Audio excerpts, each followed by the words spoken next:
परिचय। कृतिका और राहुल भाई बहन हैं। रात में राहुल और कृतिका अपनी बालकनी में खड़े होकर आसमान में तारों को देख रहे हैं। राहुल कुछ तारों के विशेष क्रम को देखता है। कृतिका उन्हें देखकर बहुत उत्साहित हो गई है। वह राहुल से कहती है कि उसे आसमान के विषय में और अधिक बातें बताए। इस अध्याय में आप कुछ खगोलीय या आकाशीय पिंडों के विषय में जानेंगे। आओ सीखें। सूर्य का वर्णन करना।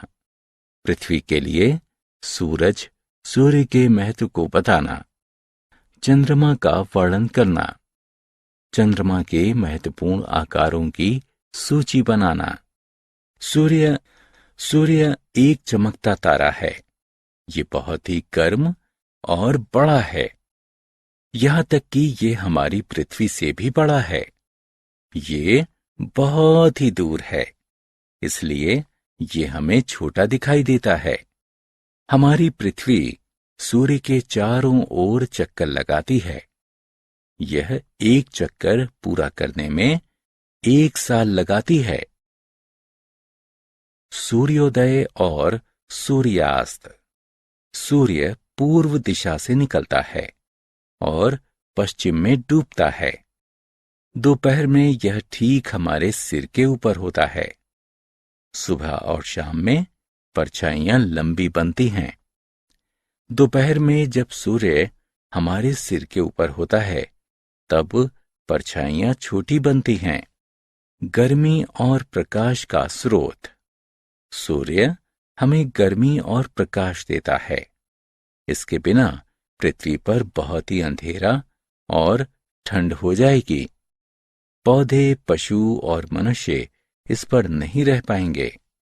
सूर्य पृथ्वी पर जीवन को संभव बनाता है। तारे। आसमान में चंद्रमा और अन्य तारे भी हैं। वे रात में दिखाई देते हैं। सूर्य का चमकीला प्रकाश उन्हें दिन में छिपा देता है, इसलिए ये दिन में दिखाई नहीं देते हैं। सूर्य के साथ साथ सभी तारे भी गैसों से मिलकर बने हैं। तारों का क्रम। तारे आसमान में सुंदर क्रम बनाते हैं। चलो अब इनके कुछ रोचक क्रमों को देखते हैं। चंद्रमा। चंद्रमा हमारी पृथ्वी का एक प्राकृतिक उपग्रह है। ये पृथ्वी के चारों ओर चक्कर लगाता है और अपना एक चक्कर 28 दिनों में पूरा करता है। इस पर चट्टानें और बड़े गड्ढे पाए जाते हैं। चंद्रमा पर पानी नहीं होने की वजह से उस पर जीवन संभव नहीं है। चंद्रमा का अपना प्रकाश नहीं होता है। यह सूर्य के प्रकाश को परावर्तित करता, अर्थात इससे सूर्य का प्रकाश टकराता है, इसलिए यह चमकीला दिखाई देता है। यह सूर्य से भी छोटा है, लेकिन ये बड़ा इसलिए दिखाई देता है क्योंकि ये सूर्य की अपेक्षा पृथ्वी के अधिक पास है। चंद्रमा के आकार। पृथ्वी के चारों तरफ चक्कर लगाने से चंद्रमा का आकार लगातार बदलता रहता है।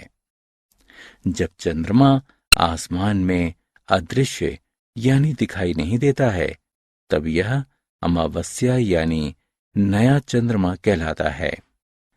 जब चंद्रमा आसमान में पूरा दिखाई देता है, तो यह पूर्णिमा यानी पूरा चंद्रमा कहलाता है। हमने क्या चर्चा की? सूर्य एक तारा है। सूर्य हमें गर्मी और प्रकाश देता है। पृथ्वी सूर्य के चारों ओर चक्कर लगाती है। तारे गैसों से मिलकर बने होते हैं।